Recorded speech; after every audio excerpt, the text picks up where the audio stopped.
Gym में heart attack से लोग के मौत काहे होखेला, लेकिन का जिम ही दिल के दौरा के असली कारण बा। जिम में वर्कआउट के दौरान राजू श्रीवास्तव, सिद्धांत वीर सूर्यवंशी, अबीर गोस्वामी अवुरी दीपेश भान जैसन बहुत सेलिब्रिटी के मौत हो गई। ना, असली कारण कार्डियक हेल्थ पा, मतलब कि का आप सचमुच तेज कसरत करे खाती फिट बानी।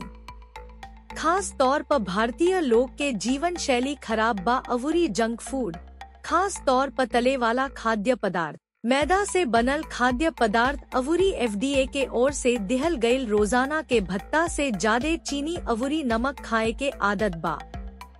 इ खाद्य पदार्थ में कोलेस्ट्रॉल भरपूर होखेला। अवुरी जब कोलेस्ट्रॉल शरीर में आवेला त इ कुछ अवुरी पदार्थ से जुड़ जाला। अवुरी पूरा शरीर में खून के संगे संगे चलेले।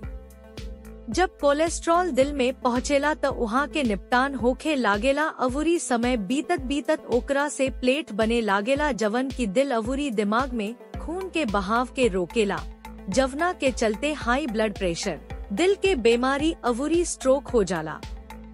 आए हालत का दौरान अगर रौरा तीव्रता से कसरत शुरू कर देनी त रौरा दिल तेजी से पंप करे लागेला, जैसे कि जरूरत के इलाका में अधिका खून के आपूर्ति हो सके, जवना से खून के नली पर अधिका दबाव पड़ेला, जवना से खून के नली में फाट जाला।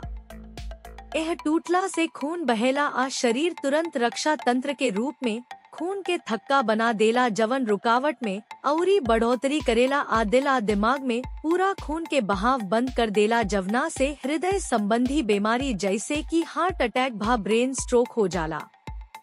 यही से जिम में वर्कआउट के दौरान लोग के अचानक कार्डियक अरेस्ट हो जाला।